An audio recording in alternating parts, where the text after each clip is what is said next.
traditions from around the world, pretty much. So, we're going to start off with this list. The first one is from, it's La Tomatina, Spain. I feel like I've seen a video about this. So first up is La Tomatina, the largest tomato fight in the world. It's not quite known how it came about, but there are many theories surrounding it. One of the most popular is that during a parade of Gigante Cabezudo in 1945, sorry for the pronunciation, those who weren't included in the event started a brawl in the main square, using tomatoes from a local vegetable stand as weapons.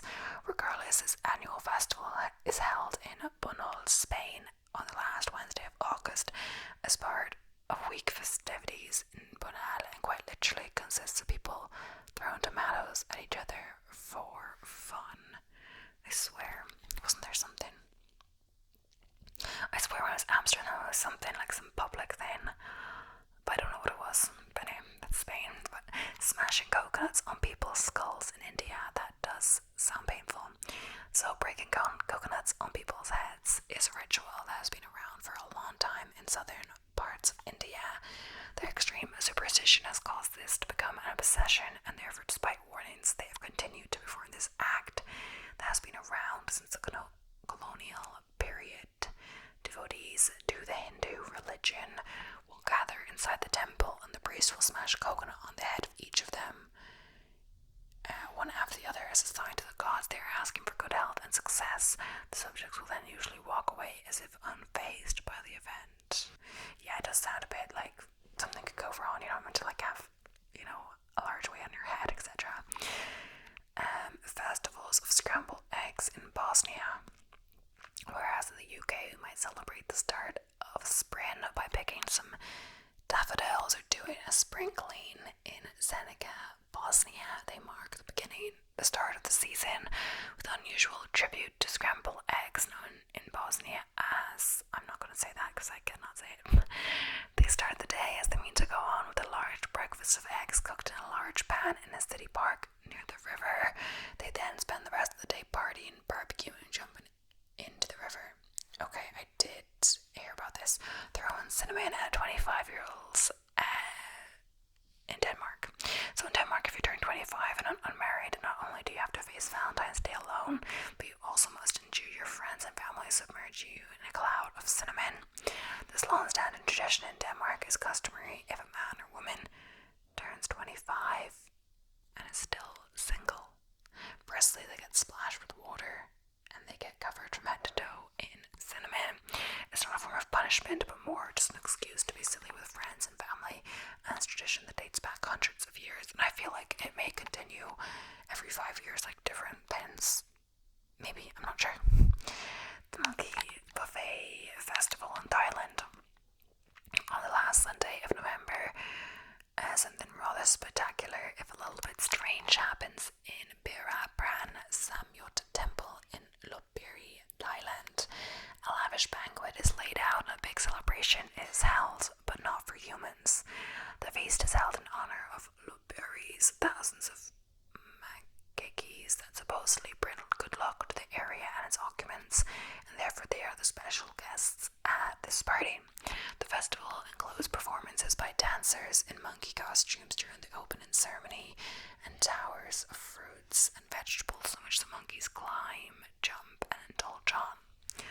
Polter Abend in Germany. So Polter Abend, meaning wedding shower, is a unique tradition in Germany that is generally held the day before a bride and groom are due to wed.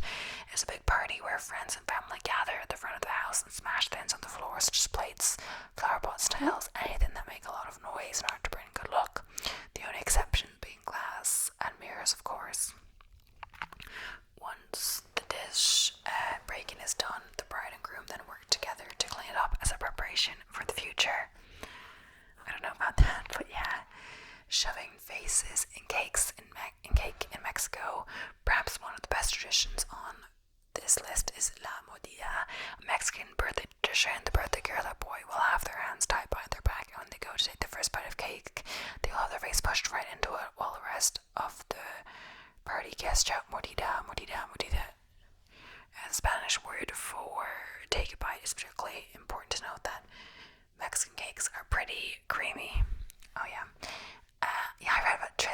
apparently on Love Victor, they got a vegan tres leche cake, so he could buy the actor's vegan. As well as, I've seen that like on cake things like smash cakes, like where they make a second cake with similar style but smaller as a smash cake, because it seems such a waste to order a cake from a baker, spend money, then making it look really beautiful,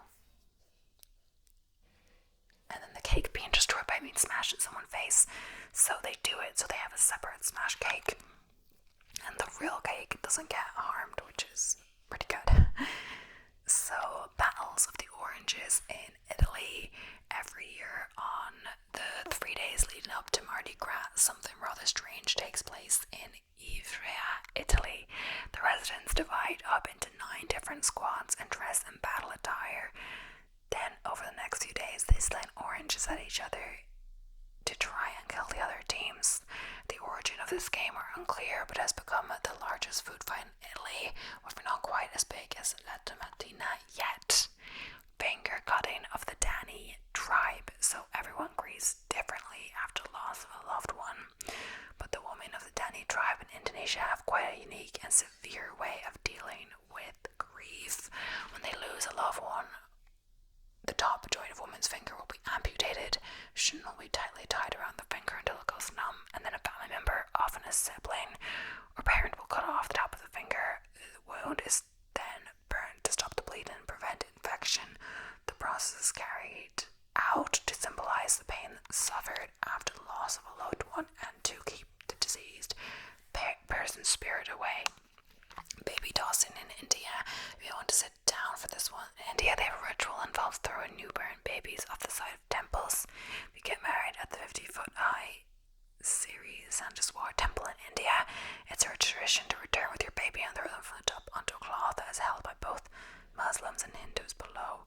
There's some of the strangest traditions, but although they may seem absurd to some, they are a way of life for others, and natives believe they have very good reasons for their actions. Okay, I would be careful about that whole baby throwing thing as well. Like, the baby could get harmed, but like even throwing your baby in the air, I feel like there's something I don't know, like I saw something on like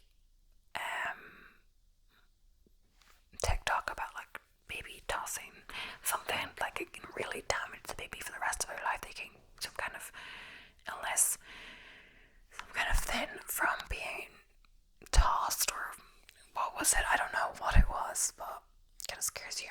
10 good luck traditions from around the world. So sign of the horns. So in Italy, the sign of the horns is made when you find yourself in an already unlucky or unfortunate situation in order to ward off any further bad luck or the evil eye.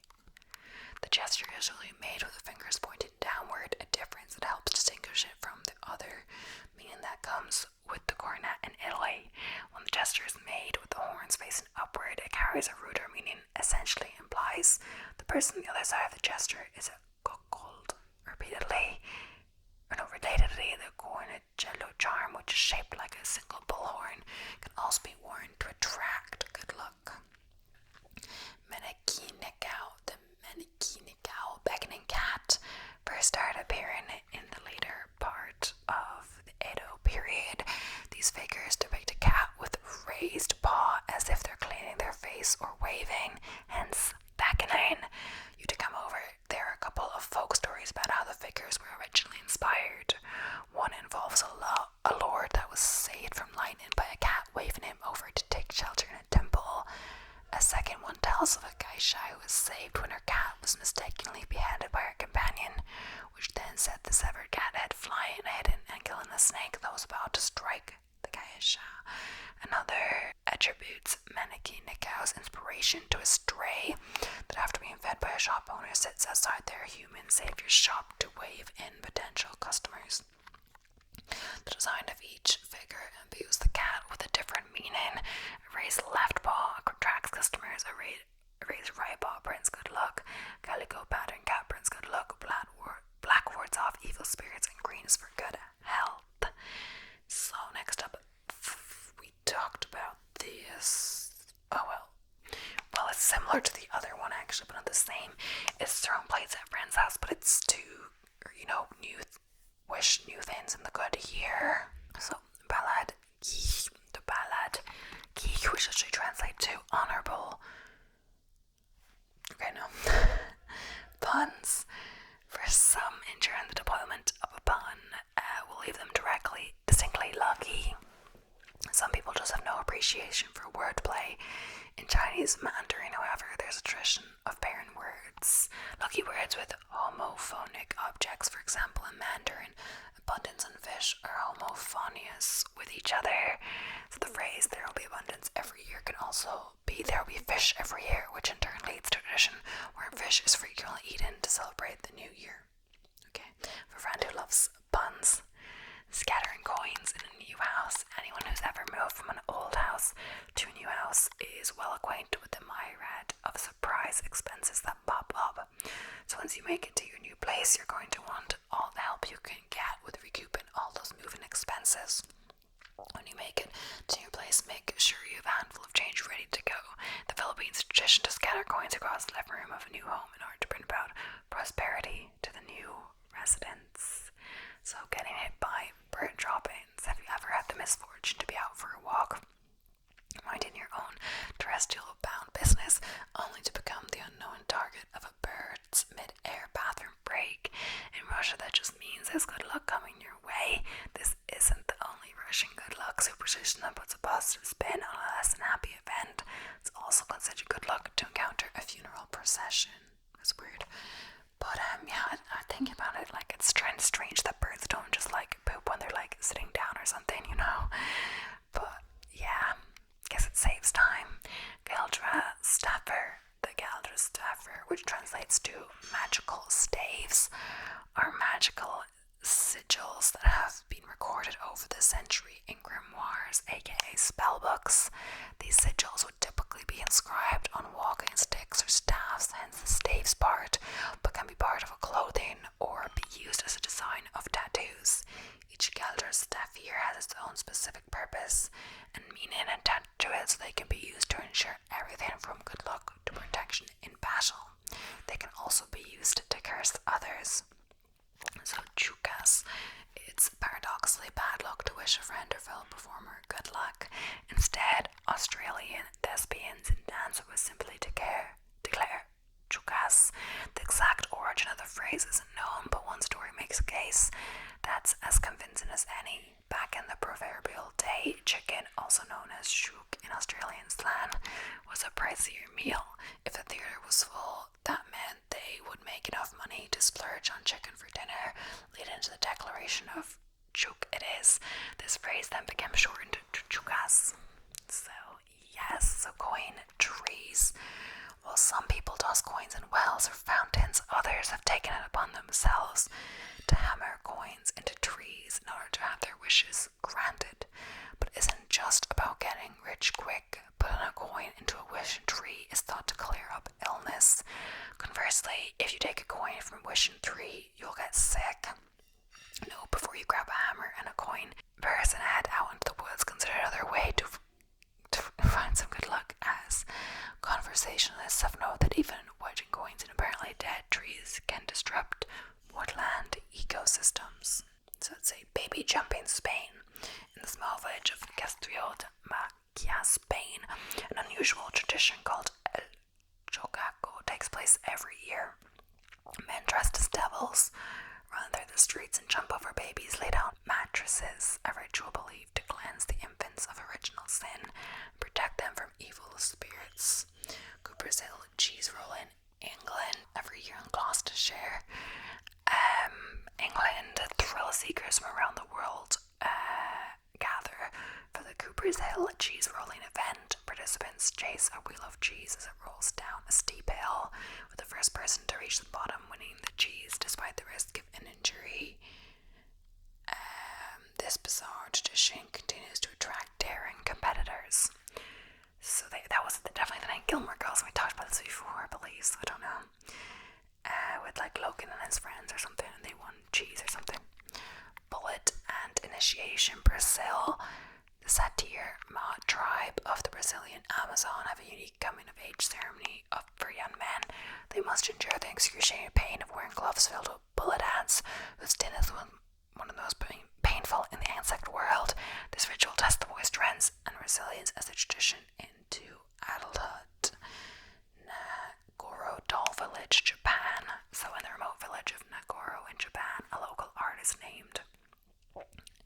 Ayino Kimi has created a peculiar and eerie site. She's populated the village with life-size dolls, crafted in the likeness of former residents who have passed away or moved. These dolls now outnumber the living, creating a haunting yet strangely captivating atmosphere. Blackening the bride, Scotland. So in some parts of Scotland, a pre-wedding tradition known as blackening the bride involves covering the bride to be in a mixture of flour, eggs, molasses, and other messy substances. Friends and family then parade the bride around town, making as much noise as possible.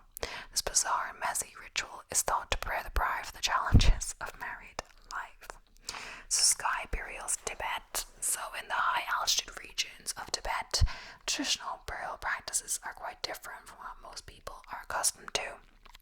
Sky burials involving placing the deceased body on a mountaintop where it's left exposed to elements and scavenging birds, such as vultures. This practice is rooted in the belief that the body is merely a vessel and that offering it to nature and wildlife is a way of returning the deceased to the cycle of life. So, Famadiana, Madagascar, the Malagasy people of Madagascar have a unique and touching tradition called Famadiana, or the turning of the bones. Every few years, families gather to exhume the remains of their ancestors, wrap them in fresh shroud, and dance with the bodies to live music. This lively celebration serves as a way for the living to maintain a connection with their deceased loved ones to honor their memory. So, Monkey Buffet Festival, Thailand, in the town of Lopburi, Thailand.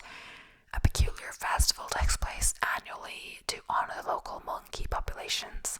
The Monkey Buffet Festival involves setting up elaborate displays of fruit, vegetables, and sweets for the town's monkeys to enjoy. This quirky event attracts thousands of tourists and is believed to bring good luck and prosperity to the community. So I feel like we talked about it before in some of my cultural traditions something video. So now it's an unusual good luck term, so it's kind of like a variety of things in this video. We're gonna keep going until we reach the end. So Tinabulam. So origin, ancient Rome. The ancient Romans were staunch believers in the powers of amulets, pendants, and other good luck charms. But few talismans are as unusual as the Tinabulam. Ostensibly a windpipe, the Tinabulam typically featured a collection of bells surrounding a bronze carving of a wind phallus when hung from a doorway or window and rustled by the breeze. The Tinabulam would create a jingling sound that was believed to ward off bad spirits and bring good fortune to the household. So the Tinabulam wasn't the only Roman trinket to feature a wind phallus or fascinus. The design was a recurring motive in Roman art, thought to offer protection against the evil eye. According to the ancient writer Marcus Terentius Varro, Roman boys were even known to wear fascinus amulets around their necks to prevent harm from coming to them. Like, I just heard a noise, and the other one was like, yeah. And they swear, my brother's made himself another BLT bagel, whatever, and he like loads it up with all this stuff, and like he really enjoys it. So I think it was like an appreciation for how it looked or whatever, or tasted. So chimney sweeps, origin 18th century. So in the British Isles and other parts of Europe, there's a long-held belief that chimney sweeps are bringers of good luck, though the origins of the superstition are somewhat murky.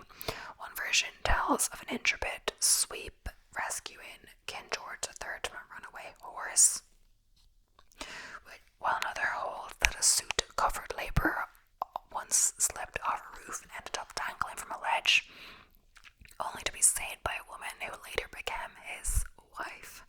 According to legend, shaking a chimney sweep's hand or passing one on the street is a harbinger of good fortune. The tradition is most famously associated with weddings, as believed to be particularly auspicious for couples to encounter chimney sweeps immediately after leaving the church. Even today, some couples hire a chimney sweep complete with brush, top hat, and a soot-smeared face to give the bride a lucky kiss. So hangman's rope. So during the days of public executions in Europe and the United States, it was not uncommon for spectators to hunt down artifacts associated with the condemned. One of the most sought after of these morbid souvenirs was a hangman's noose, which was widely believed to hold special powers. The ill-omened cord seemed to have possessed a great reputation in different times and countries for rare occult and beneficent qualities. A British magazine noted in 1882, sick people would wrap the ropes around their heads as a cure for headaches and fevers, but the talisman was most popular among gamblers and card sharps, many of whom believed that owning a piece of a noose would keep them in a good stand-in with Lady Luck. The ropes were so valuable that hangmen were even known to cut them into pieces for sale as good luck charms. So birth calls, origin, ancient Rome. A call, the name comes from the Latin for helmeted head, refers to a piece of amniotic membrane, that sometimes covers the face of newborn babies. The condition is relatively harmless, but its extremely rarity led to a number of age-old superstitions. In ancient Rome, it was widely believed that a caul was a lucky omen, and possession of one would bring its owner good fortune. The Emperor Dumenius, for example, got his name from being born with a caul that resembled a diadem or crown. In subsequent eras, cauls were variously thought to confer eloquence, good health, and financial success. And they were so prized that midwives were known to steal them from newborn babies. The beliefs that cauls were lucky totems prevailed in Europe. As recently as the 19th century, when preserved membranes were advertised for sale in newspapers, they were particularly sought after by sailors and ship captains, many of whom believed that owning a caul would protect them against drowning. So, sups. Origin, late 19th century, first arising as a fad in the late 19th century in Britain, Australia, and the United States.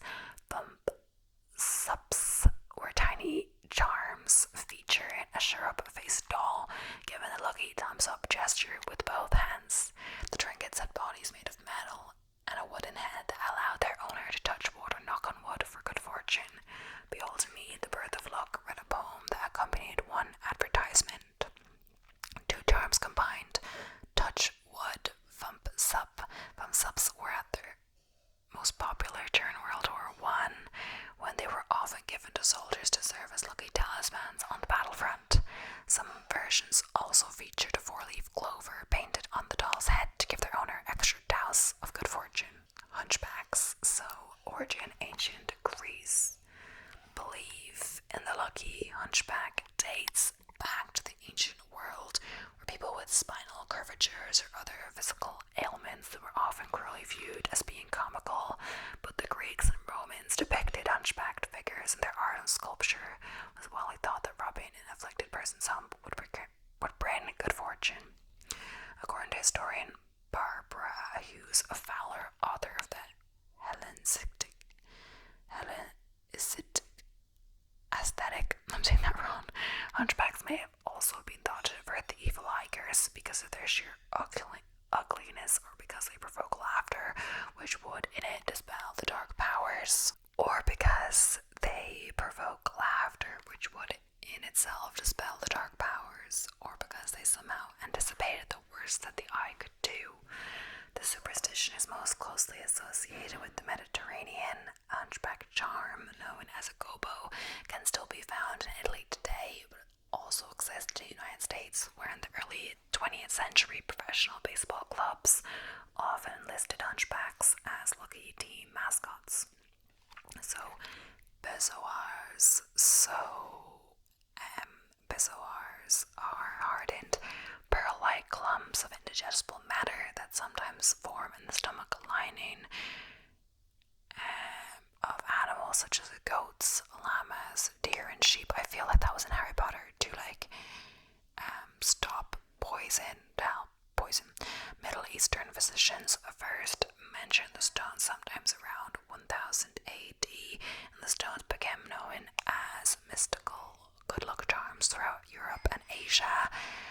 Bezoar stones were often mounted in elaborate gold settings as worn as protective amulets, but they were also prized for their supposed curative powers. Since certain animals ate venomous snakes, it was believed the bezoars from their bellies contained a small remnant of toxin that could serve as an antidote to poisons. Those were also believed to counteract a host of ailments, including epilepsy, dysentery, and even the plague. During the ravages of the Black Death in the 14th century, the stones were laid in the bodies of bubonic plague victims in the hopes of curing their sores. Yeah, I'm not sure if that's a true thing or not, but it was in Harry Potter for sure. Like, it's when Draco was trying to kill Dumbledore, but he didn't want to do it directly, so he gave him a poisoned bottle of something as a gift, and then Slughorn gave that to... No, Dumbledore gave it to Slughorn. I guess he didn't, assume it was poisoned, because, that would be stupid to give it to someone if you thought it was poisoned. But then they poured it into all of their glasses, but Ron was the one to drink from it first, and then, Slughorn kind of froze, and Harry was who had the idea to do that, etc. And it's thought, he was the teacher, he was meant to be able to act in a situation of emergency, etc.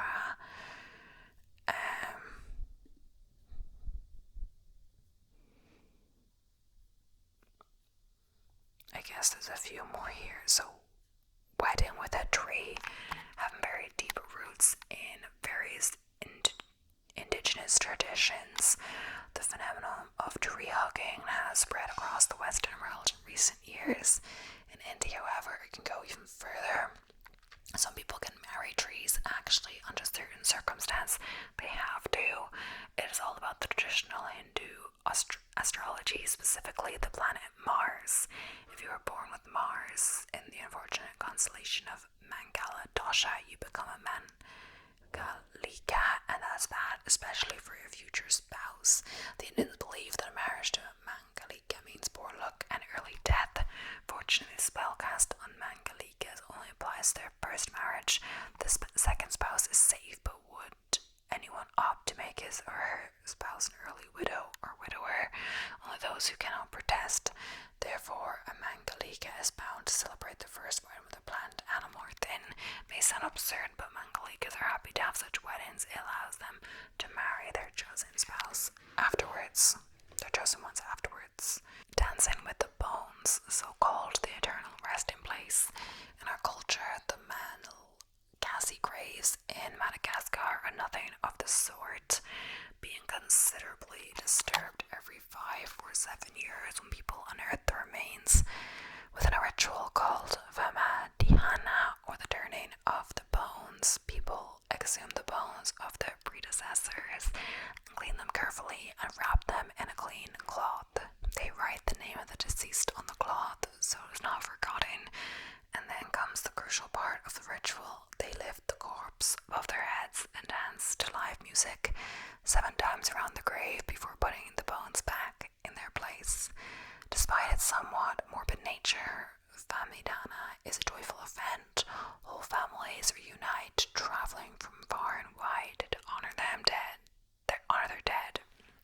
The neighbors and friends from other villages are also invited. They all dress up to dance, eat, and drink together. The Malagasy people believe that if their dead are taken good care of, they will find peace in the next world and help their offspring. Carrying the wife over burning coals. So, some tribes in China follow a strange tradition where the husband carries his wife and walks over burning coals. These tribes believe this practice would help the wife have painless labor, and some believe that walking over burning coals prevents natural disaster. Some choose to do this with the husband and wife take the first step into their new home, and some choose to do it when they know their wife is pregnant. The husband usually does barefoot with his wife on his back. Ouch, this tradition seems painful. So, yeah, we talked about that already. Yep, but all these are familiar. Saluting a magpie, England. So in England, seeing a solo magpie is thought to bring bad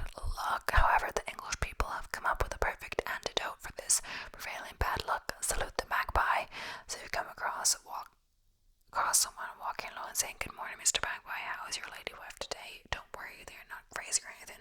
Just warding off sorrow and bad luck. Yeah, the little tail is, or the little sonner. I'm not sure, I only know like a few of them. Like, I think there's more. Like 1 for sorrow, 2 for joy, 3 for girl, 4 for boy, 5 for silver, 6 for gold, 7 for a secret, never to be told. I think it keeps going on, like wedding, I don't know, maybe, but that's all I knew, up to 7. So if I see 8, I'm screwed. So, customs of the tribe of the Thai North. One of the traditions of the woman in the brothers' tribe is to wear skirts decorated with ribbons and medals, and to put a cap on their heads made of silver balls, decorated with a group of coins and beads of various colors. And one of their other traditions is not to use this tribe to write, as I explained that from one of the ancient myths that say their texts were written on the skins of bulls, and in one war the invaders ate those skins. Okay, yeah, so a lot of these are repeats. I'm kind of just skipping that. So, empty plate. There are also some strange people's eating habits, such as finishing your plate in India and Japan and not leaving any food as one of the customs and traditions that people here, which indicates they have enjoyed your meal, but in China it indicates that you did not feel full and is considered unacceptable behavior. So apparently, you're not meant to finish your plate in China. I'm not sure. It's different everywhere, but I guess it depends. I guess they've made your plate and served you then, because then if finishing your plate is not finishing the plate is seen as rude, you can start with less and then have more, you know, I guess, because I never, unless it's like something like meat, where like everyone gets a serving of meat, but like I'm vegan, so like there's something like that. Everything I make, it's like I just put it in the middle of the table and people choose themselves. So usually you start with less and, you know, then have more. That's how I do it. Lotus foot or golden foot. So foot folding was a popular custom in the 10th century in China, which was at that time a condition for female marriage, as a small foot was a symbol of beauty at the time, and mothers used to tie their daughters' feet with bandages from the ages of 4 and 5, forcing them to endure pain for several years. The strangest tradition in the Arab world, so handshake by kissing the nose. There are many ways to shake hands with mean people, but one of the strangest ways to shake hands in Saudi Arabia is shake hands by kissing the nose. Kissing, it takes place in more than one way, usually in the form of striking each of the noses with one another 2 or 3 blows, or when people meet they may shake hands and then start touching the tip of the other's nose. It's also possible for the first person to place his right hand on the left shoulder of the other person, and the second person does the same and touching each other's nose once, twice, or 3 times in succession, quickly and without speaking, after which the peace and greetings begin and the question about conditions. This handshake occurs as a result of their belief that the nose is a symbol of pride and elevation among the Arabs. Yawla dance. Every country has a dance that has a symbol of it and distinguishes it from other countries. The Yawla dance is the most famous dance in the UAE. This dance is performed by lining up, holding hands, holding a stick, and reciting poetry. The steps of this dance are represented by a battle scene from confronting the enemy to celebrating victory. So in the basic dances when celebrating the national day. So I'm not sure he said Hyabya. It is usually associated with children in Eid al-Adha in Bahrain, where the children make a small mat out of palm fronds spliced with grains such as barley and wheat. They hang it in their homes until it grows up and throw it in the sea on the day of Arafat as a small sacrifice for them. So I think, to be honest, I've gone through a lot of articles. Let's see. Pointing with lips in Nicaragua. So while gestures of the hands are often subject to customary variation across cultures, few can claim that this phenomenon extends to contortions of the mouth. In Nicaragua, it is common to point with the lips instead of the thumb or index finger, like the majority of the world. Wondering just how exactly a person points with their lips, it all starts by puckering up. Once Nika has their duck face on, they contract their lips forward shoulder side to side to indicate what it is they'd like to point out. The lit point is typically used in conversation to indicate something that's happening nearby. I'm not sure if that's like to be discreet or something, because pointing is rude or something, but yeah. Kissing in France, so pretty much every culture has specific rituals for greeting. Latin America culture and the Romance culture share the common custom of kissing both close loved ones and new acquaintances on the cheek as a form of salutation. Yet the French seem to take this to a whole new level with a number of nuances involved in their kissing rituals. For one, the rules vary for men and women. What's more is that the French people are expected to greet each person at a party or gathering upon arrival, whether they know the attendees or not. This is only a brief overview of the customary kissing practices in France. Yeah, at first when I went to France, I didn't actually know the bisou. You basically go side to side of the cheek, but there, you don't kiss the cheek, you go there and just make the kissing noise. I'm pretty sure, like, whatever it is. And like, depending where you are, it's like, can be 3, maybe more, I'm not sure if it can just be 1, but yeah, people do it, but like, I would never much doing that, but I thought it was like you actually kiss the cheek at first. I feel like that might have been Emily in Paris too. So spitting on the bride at weddings in Greece. So this practice was popularized thanks to 2002 film My Big Fat Greek Wedding. Spitting in Greek culture is the kind of good luck charm that is supposed to help ward off the devil. Today the custom typically doesn't involve guests hawking luchis at the newly wed bride.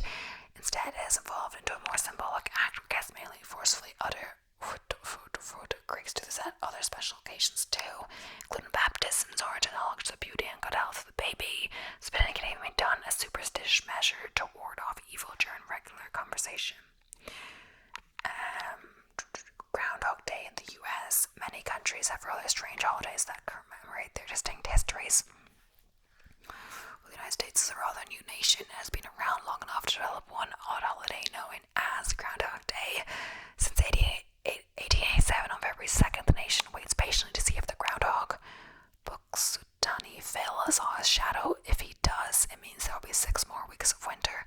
Perhaps even more bizarre is the Buxutani Groundhog Club's inner circle of dedicated men who, according to tradition, tend to the groundhog while dressed in black suits and top hats at the light-hearted Groundhog Day ceremony each year.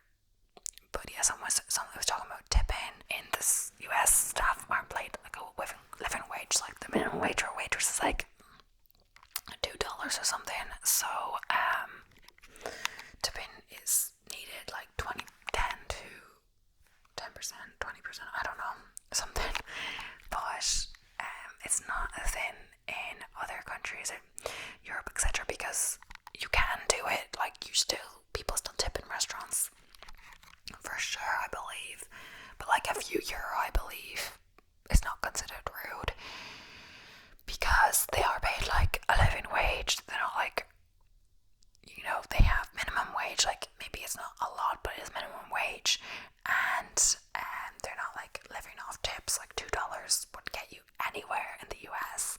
So of course, they need their wage entirely on tips. But apparently as a bartender, you can like make a lot on tips. I think it's also because as people get drunker, they get more generous depending, etc. But anyway, thank you so much for watching. I hope you enjoyed. Please don't forget to subscribe if you haven't already. And I'll see you in the next one.